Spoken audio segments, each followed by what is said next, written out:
I think the ideal workplace environment really comes down to people that you work with, so people that you trust, you admire, and you feel comfortable with. People who are accepting, they're open-minded, they're accepting of not just LGBT individuals, but also of all types of diversity. Diversity is appreciated and sort of built into working practices. Here at Ivey especially, it brings, it's very clear in the classroom the different perspectives that everyone can sort of bring to the class discussion, and it's being very aware of that diversity and the value that it can bring, and working in an organization that is aware of that and utilizes it. A workplace where they're not just like tolerating that I'm LGBT, it's more like they want to be involved, they want to come to events. If I'm going to an event such as Out on Bay Street, the company is going to be really involved in supporting me to do that. And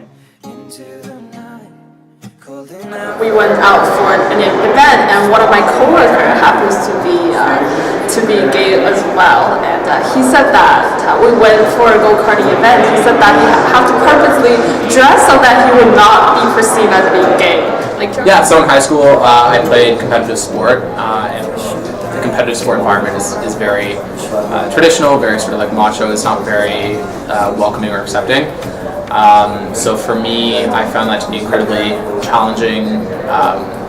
When jokes would be made and people would be made fun of for, they thought that they were gay in that kind of environment with those types of people, definitely hindered my performance in sport.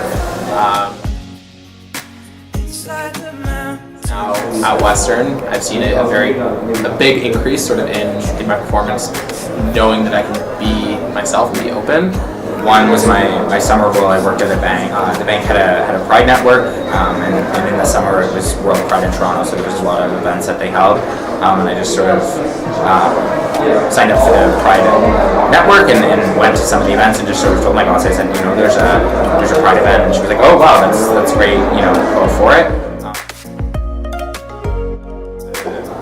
Surround yourself with people that are going to sort of be accepting of you. You would want to ensure that the company would always be behind you if a client was to not support you being gay, for example. So you want to know that you would come before a client. So definitely do your research before you join the company. So you'll definitely get a feel of if you're a good fit for the culture during it. Look at cultural fit more than anything else, because it's that much more important for an LGBT person. So for me, I think bringing your whole self to work means being able to come as who I am, not having to hide, at the same time being able to, bring my partner to different events, and just being able to talk about my personal life in the same way that anyone else would be able to. Not having to hide, and lie about what I did over the weekend, or who I spent time with. It just means being comfortable, sort of coming to work and being able to share with what I've done on the weekend, and feeling comfortable to talk to them about what happened on the weekend. What you and your boyfriend are doing, if you celebrate an anniversary, something. I'm not saying that I need to go into every meeting wrapping myself in the flag, but just being very, very clear and not having to hide. I don't want to be portraying two personalities at work. And I think that's just really can take away from your core performance at work if you're trying to have a different persona in the workplace and then you're living a different life at home.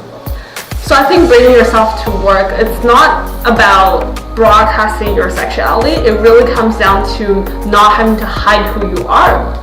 So when straight people talk about, I went to dinner with my girlfriend, or we went to, a holiday or something similar, it's just, if it comes out, it comes out, not having to filter every time you speak. I think that's what it's all about.